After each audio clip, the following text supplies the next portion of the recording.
Welcome back, all you YouTube pervs and pervettes. I am Darth Cobain 17, and it's been a while. Actually, it hasn't been that long, but it had been a while before my last video about the stuff that I have gotten up to in the recent past. But I am back a little sooner this time with five new things, five things that I've gotten up to lately, and we got a little bit of diversity in this one. So we're going to kick it off with a couple of books, and you will recognize this from a series of books I have been reading. I think this is maybe the fifth one I've read of the series, but it is the next Firefly book called Carnival. In this one, Mal and the crew of Serenity take a job on the planet, a planet called Bethel, and the city in particular they're in is called Neopolis, I think. And it is it's a rim world that has enough money to maintain an air of being fancy, and this Neopolis in particular is filled with it's kind of like Vegas. It's a strip of casinos and entertainment and stuff like that. And so it's kind of like the core has kind of reached the rim, but in kind of a fake, not quite full kind of way, you know what I mean? So they take a job there, and it's pretty simple. It's pick up some crates of minerals and deliver them to a ship at the spaceport, basically. Very simple. Earn enough credits to make it worth their while. But I can't remember the name of the contact, but this guy seems pretty serious about this shipment, and like there could be trouble if something goes wrong. And of course, being the crew of Serenity, there is trouble. Something goes wrong as they're in the middle of doing this shipment, transferring this shipment. They get attacked by some mysterious raiders. Zoe and Book go missing, and so Mal and Jane have to go back to Serenity, going like, "What the hell do we do now? We've lost the shipment. Two of our crew have been kidnapped, and this guy wants either the shipment or the money worth the shipment in 24 hours before the first night of Carnival starts, or he's gonna kill." They end up finding out that this guy is the one who has ended up in possession of Zoe and Book, and he's gonna do some bad things if they don't have their money before the start of Carnival. So Mal, he comes up with a plan to try and go after the cargo and track the cargo down and just get it to where it was supposed to go originally, and then the problem solves itself, right? So he goes about doing that. In the meantime, the other members of the crew kind of take matters into their own hands. Kaylee decides she's going to go into the city and look for mechanic work and contribute that way, even though it won't be a lot of money, it'll be something. Simon and Inara go into the town's local hospital, because with the Carnival Festival starting soon, there's always lots of injuries. The hospital's short-staffed, so he can earn some bank and also help people along the way. And the biggest one of all, though, is that Jane, Wash, and River end up going... River starts talking about something singing to her, and starts talking about going to the ball and stuff like that. So they eventually piece out she wants to go to this specific casino and play this game. And she goes there and sets a winning streak and earns tons of credits. In the meantime, Zoe and Book take it upon themselves to release themselves from the custody of this ne'er-do-well, and also learn some pretty nasty stuff about him along the way. And in the meantime, Mal meets up with Kaylee, and as he's trying to bring her back to Serenity, not wanting her off on her own doing mechanic work because it's dangerous, they run across this little girl who's fleeing from some people, and eventually meet up with these other people that are trying to protect girls like this, because there's been some weird stuff going on. And in talking to this group, they find out that it wasn't minerals that Mal was going to be transporting for this guy. It was actually cryo cases filled with little girls that are going to be sold into like prostitution for the guild on Bethel. But obviously the guild, Inara being a member of it, it's usually a very noble organization, so something is off kilter on Bethel, and so they've got all these different kind of things to unpack and figure out, uh, and set right, if you will. So it's just kind of this rollicking adventure that kind of goes all over the place as they try to figure out just what the hell is going on Bethel and in Neapolis. So very cool adventure. Not my favorite one of the Firefly books so far, but a really good one. They've all been good, but I definitely have a favorite. Next up, as a kid growing up in the 80s, there were many things that kept us entertained. Not as many things available as there are now. There's all sorts of things, but back then in the 80s, there was a lot of stuff. Again, not as much as there is now, but there was a lot of stuff to choose from. You know, you had Transformers and G.I. Joe cartoons, you had the Star Wars movies, you had awesome 80s NHL hockey. One of the things that kind of fell in line with kind of all of these things, Star Wars, NHL hockey, was trading cards. Now, there was a certain franchise that came out with trading cards, which were also stickers, that I collected as a kid and just couldn't get enough of. The artwork, the pure zaniness of them. And that franchise is the Garbage Pail Kids. They're still going to this day. I don't know if they're going as strong as they were back in the 80s, but if you don't know the Garbage Pail Kids, they were basically this trading card series where the artists came up with these kids in this cartoon type artwork, and they were always ridiculous. Like, it was like some of the characters in the book that I'm going to reveal to you in a second is Atom Bomb, and basically his head explodes. Luke Puke, who was always like puking, he's got vomit all over himself all the time. Skinny Lizzie, or no, Thin Lizzie, something like that, and she was basically like a skeleton, you know. And basically they were all slobs and they were gross and they all had kind of their thing, you know. So the book series I found is a Garbage Pail Kids books, a 3-book series, at least for now, written by none other than R.L. Stine of Goosebumps fame. So as soon as I saw that on Amazon, because I've been wanting to get back into Garbage Pail Kids at least a little bit, maybe get some cards, whatever. And then I found this book series and I was like, well, there's only 3 books. I'm going to buy them for sure. So the first one is called The Garbage Pail Kids Welcome to Smellville. And if you can see here, it's illustrated because, you know, I don't just like adult books. I like the kids' books too. So that's kind of the what they look like, if you can see that. You see the kind of cartoony look to them. So there's 10 of them. There's, let's see if I can get them all by heart. There's Atom Bomb, Babylon Brook, Luke Puke, Junk Food John, Rob Slob, Brainy Janie. Oh, shit. Nervous Rex. Wacky Jackie. Oh, only 2 more. Oh, the grumpy guy, Cranky Frankie. And one more. Yeah. Fuck, I can't come up with it. Handy Sandy, that's the other one. So basically, in Welcome to Smellville, you're introduced to the Garbage Pail Kids, and basically they live in a ramshackle house that's filthy because they're filthy. And they all live together and they go to school together. They have no parents. And so we're introduced to them as they're all entering a science fair, and they don't have that much success because they're also not very smart.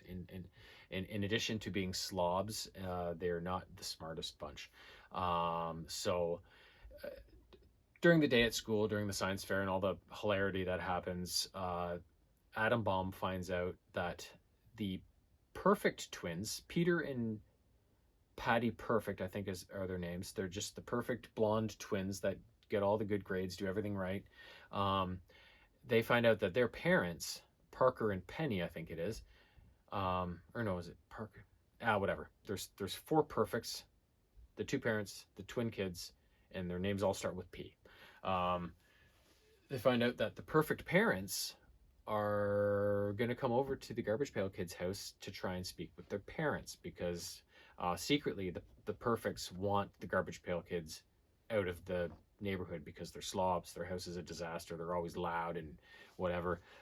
So the Garbage Pail Kids desperately come up with these plans to try and keep the perfects away from their house, and they keep failing and failing and failing, and eventually the perfects are really getting onto the fact that there are no parents, and they're making their play to get them out of the neighborhood, when Brainy Janie finally comes up with the best idea of the bunch yet, and that's to hire a mom. So they get this lady, I can't remember her name, but she shows up, and she could almost be an adult Garbage Pail Kid herself. She's nasty, she's gross, she's dirty.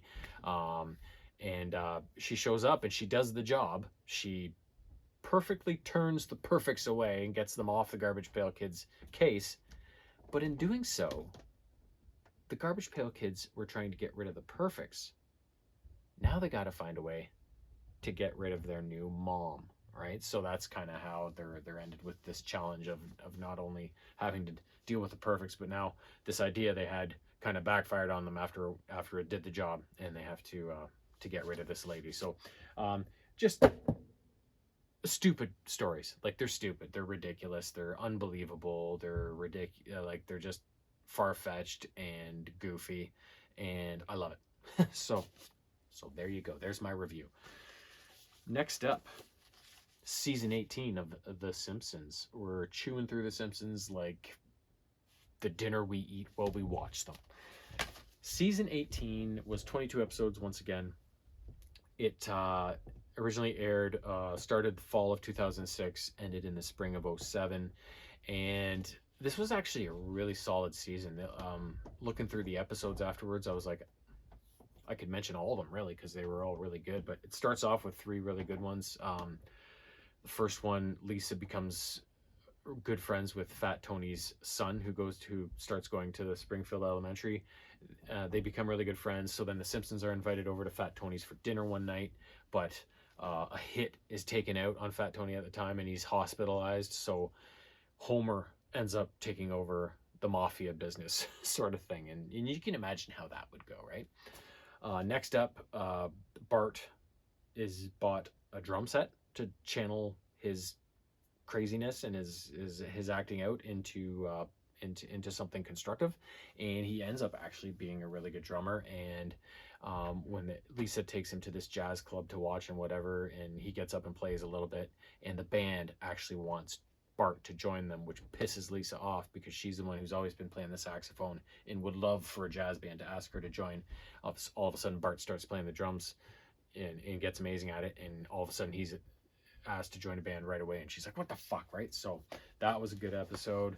And then another one where Marge ends up finding out she's really good at like carpentry and stuff like that, so she starts doing all sorts of jobs around the house and gets good at it, and then starts her own business, but nobody will hire her because she's a woman.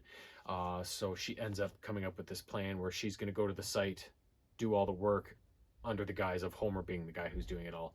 And of course this all goes to Homer's head, and he of course has to ruin the situation for Marge.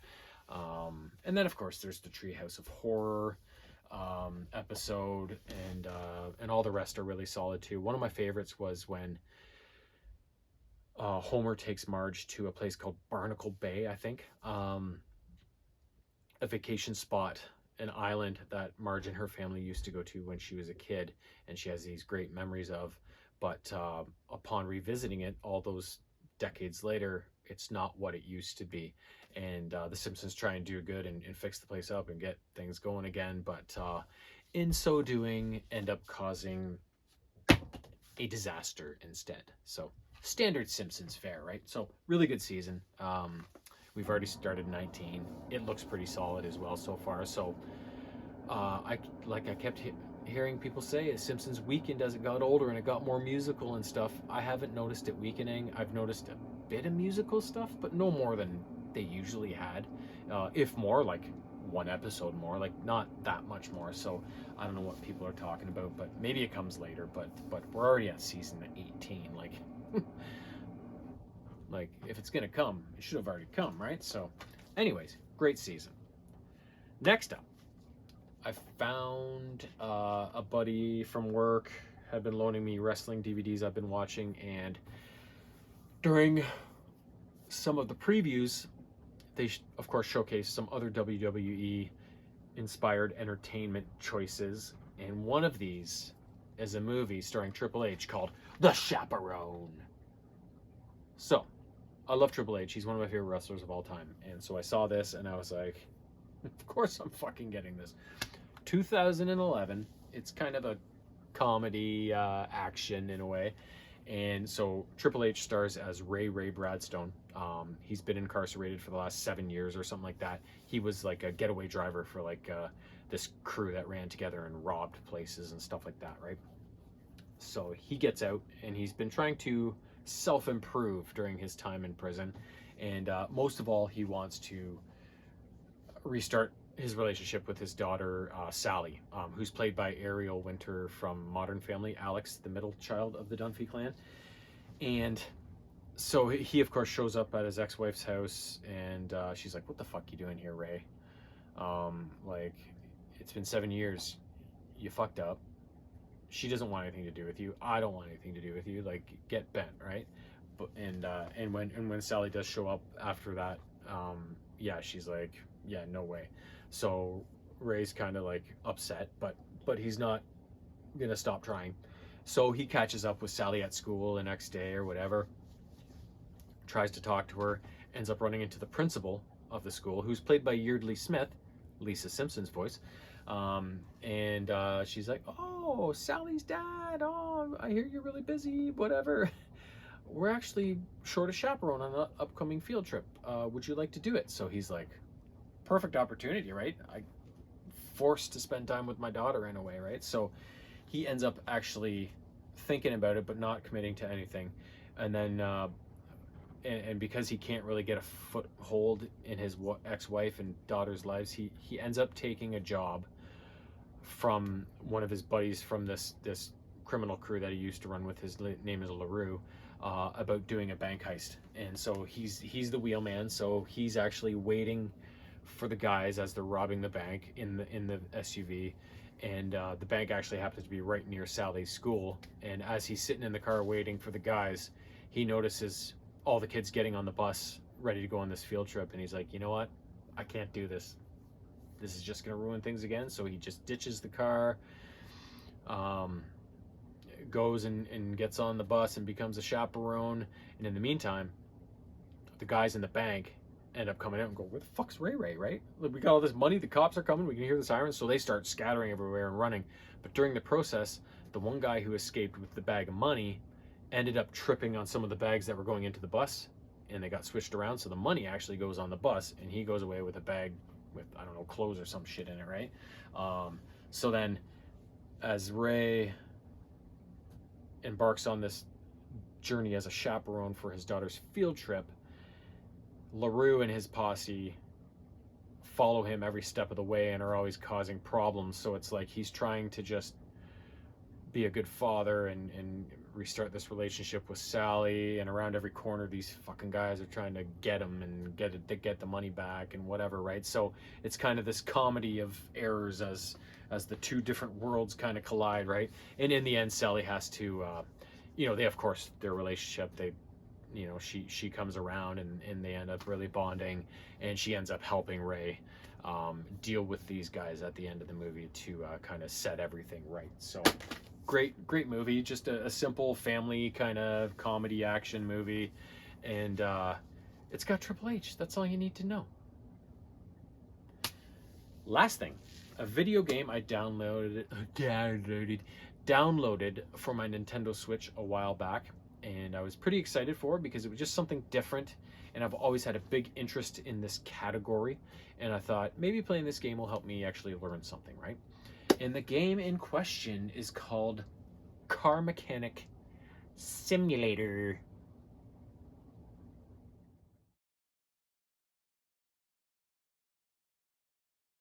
I thought maybe this game would, I don't know, take you through the steps of what everything on a car is, how it works in conjunction with the other parts, that sort of thing.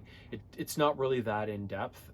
Basically what you do is you start off with some money, you buy a barn that has an old car in it, you fix it up, you spackle it, then you paint it, and then you just go about fixing all of the innards of the car. So you can press a button that goes show all parts. So all the parts will kind of separate, and you can see how they kind of all come together.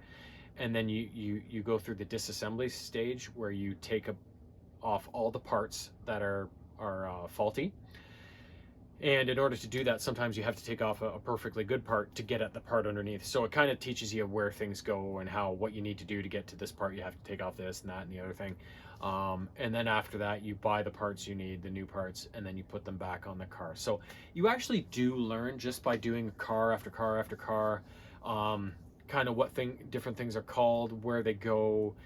You can get a sense of what they do, even if it's not really explained to you, just by fixing a bunch of different types of cars and always seeing these parts over and over again and where they fit. You kind of get to see. So I never knew what a bushing was before. I'd heard of it before. Very boring part, but absolutely necessary in so many different spots in a car, especially on the suspension end of things. So it was kind of neat to finally discover what the fuck a bushing was, right?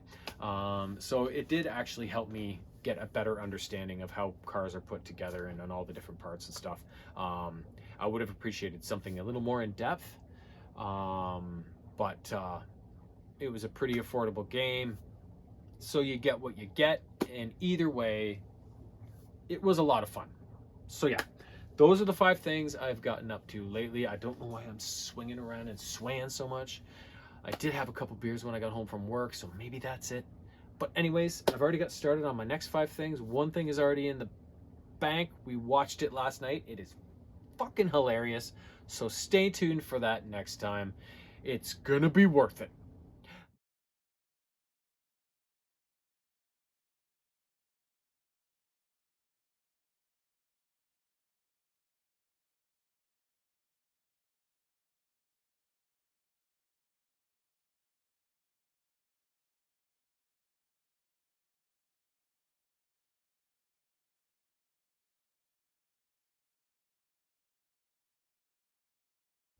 Meow.